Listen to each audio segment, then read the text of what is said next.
మీరు జాబ్ చేస్తున్నారా? మీ సాలరీని డబుల్ చేసుకోవాలని అనుకుంటున్నారా? 2x యువర్ సాలరీ ఆన్లైన్ కోర్సులో జాయిన్ అవ్వండి. భారతదేశం అనేక సంస్కృతి సంప్రదాయాలు, ఆచార వ్యవహారాలకు నెలవు. ఒక్కో గ్రామంలో, ఒక్కో రాష్ట్రంలో ఒక్కో ఆచారం ఉంటుంది. జాతి మారే కొద్దీ సంప్రదాయాలు కూడా మారిపోతాయి. పండుగలు, పెళ్లి ఇలా అన్నింట్లోనూ వ్యత్యాసం కనిపిస్తుంది. మీ ముందుకు ఇప్పుడు ఒక వెరైటీ సంప్రదాయం తీసుకొస్తున్నా. ఇది వినడానికి కొంచెం వింతగా ఉంటుంది, అంతేకాదు నమ్మశక్యంగా కూడా ఉండకపోవచ్చు.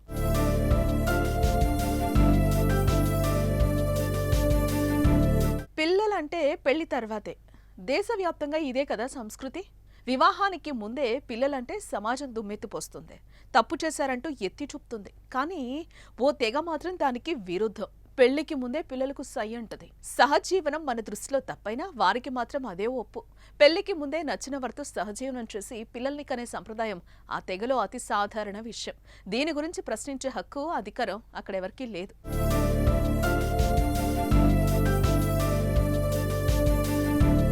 ఈ అరుదైన సంప్రదాయం రాజస్థాన్, గుజరాత్ రాష్ట్రాల్లో నివసించే గరాసియా తెగలో ఉంది. వారి సంప్రదాయం ప్రకారం యుక్త వయసులో ఉన్న అమ్మాయిలు తమకు నచ్చిన అబ్బాయిని ఎంచుకుంటారు. ఇలా ఎంపిక కోసం ఓ జాతరను కూడా నిర్వహిస్తారు. 2 రోజుల పాటు సాగే ఈ జాతరకు భారీగా యువతీ యువకులు తరలిస్తారు. అందులో తమకు నచ్చిన వారితో పెళ్లితో సంబంధం లేకుండా అతడితో సహజీవనం మొదలుపెట్టేయొచ్చు. ఈ క్రమంలో అబ్బాయి కుటుంబ సభ్యులు కొంత సొమ్మును అమ్మాయి కుటుంబానికి అందించి వారితో సహజీవనం ప్రారంభింపజేస్తారు. ఇప్పుడే కాదు, భవిష్యత్తులో ఈ జంట వివాహం చేసుకోవాలని నిర్ణయించుకున్న సమయంలోనూ పెళ్లి ఖర్చులన్నీ వరుడు కుటుంబ సభ్యులే భరిస్తారు.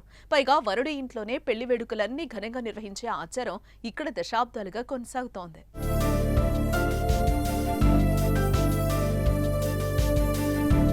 ఇలా ఇద్దరు వ్యక్తులు ఇష్టపడి ఏళ్ల పాటు సహజీవనం చేసే ఆచారం ఈ తెగలో ఉంది. ఏ క్రమంలో పిల్లల్ని కూడా కనొచ్చు. వారి సహజీవనం కొన్నేళ్లు సాగగా జీవితంలో స్థిరపడగలం అనే నమ్మకం వచ్చాక పెళ్లి చేసుకుంటారు. ఒకవేళ సహజీవనంలో ఉన్న భాగస్వామి తమను వేధించినా, ఇకపై అతడితో కొనసాగలేమని నిర్ణయించుకున్నా ఈ బంధం నుంచి బయటకొచ్చే వెసులుబాటు ఇక్కడి మహిళలకు ఉంది. వినడానికి వింతగా ఉన్న ఈ ఆచారం ఏనాటి నుంచో ఉండగా ఈనాటి తరం కూడా దానిని కొనసాగిస్తున్నారు. దీని ద్వారా వరకట్న వేధింపులు, మరణాలు, అమ్మాయిలపై అత్యాచారాలు వంటి దుర్మార్గాలు లేవని వారు చెప్పడం విశేషం. మరి ఈ సంప్రదాయంపై మీరేమంటారో మీ అభిప్రాయాన్ని కామెంట్ చేయండి.